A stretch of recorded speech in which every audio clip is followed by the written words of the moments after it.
Bismillahirrahmanirrahim. Assalamualaikum warahmatullahi wabarakatuh.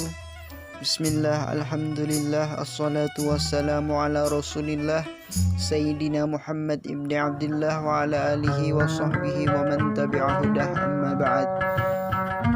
Sejarah tidak lepas dari kehidupan manusia. Salah satu sejarah yang amat penting bagi kehidupan manusia adalah sejarah agama.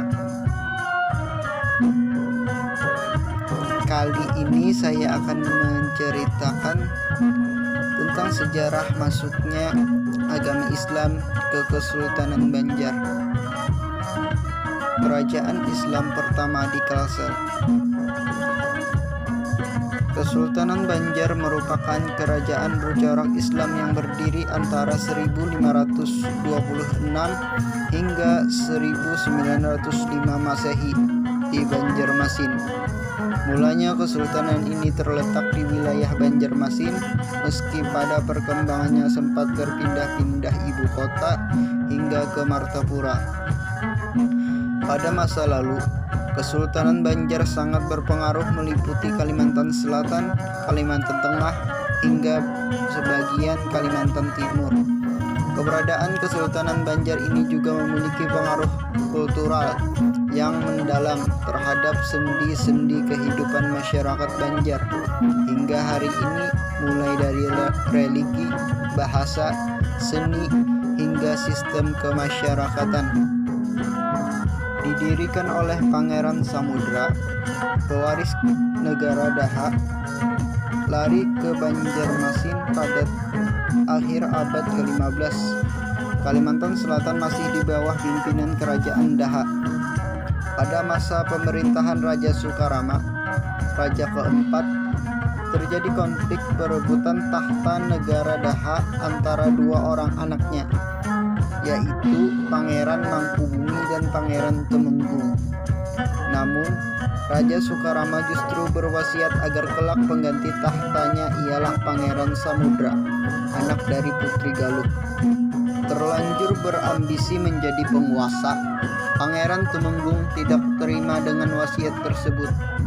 Ia sangat memusuhi Pangeran Samudra, merasa keselamatannya terancam. Pangeran Samudra kemudian memilih meninggalkan istana dan menyamar menjadi nelayan di pesisir pantai Serapat Kuin Balandayan. Ketika Pangeran Samudra telah dewasa, ia bertemu dengan Patih Masih, seorang penguasa bandar yang telah memeluk Islam.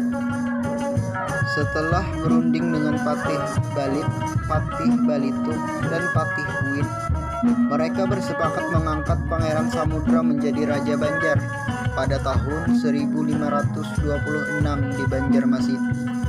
Pengangkatan menjadi Raja Banjar menjadi titik balik perjuangan Pangeran Samudra. Ia berhasil membangun kekuatan politik baru sebagai tandingan untuk memperoleh kembali haknya sebagai raja di negara Daha. Mendapat bantuan armada perang dari Demak dengan syarat menerima Islam sebagai agama resmi kerajaan. Sementara itu, Pangeran Temenggung mendengar kabar ada kerajaan baru yang berdiri itu, menjadi marah dan tak mau tinggal diam. Ia segera berencana mengirim armada perang ke Sungai Barito dan ujung Pulau Alalak untuk menyerang Pangeran Samudra. Menghadapi kenyataan seperti itu, Pangeran Samudra sadar kekuatan armadanya masih belum mampu melawan pamannya. Atas saran Patih Masih, ia kemudian memutuskan untuk meminta bantuan kepada kerajaan Demak yang saat itu dipimpin oleh Sultan Trenggana. Kerajaan Demak mau membantu dengan syarat Raja Banjar beserta rakyatnya bersedia memeluk agama Islam.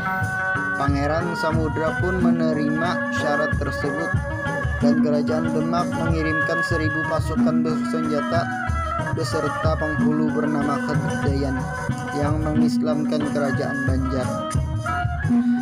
Dengan bantuan tersebut, kerajaan Daha dapat dikalahkan dan Pangeran Temenggung mengakui Pangeran Samudra sebagai Raja Banjar. Sejak saat itu, Kesultanan Banjar berdiri dan daerah-daerah lain mulai tunduk. Pangeran Samudra pun kemudian bergelar menjadi Sultan Suryansah.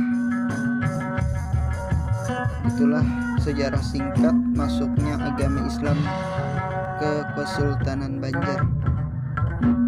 Assalamualaikum warahmatullahi wabarakatuh.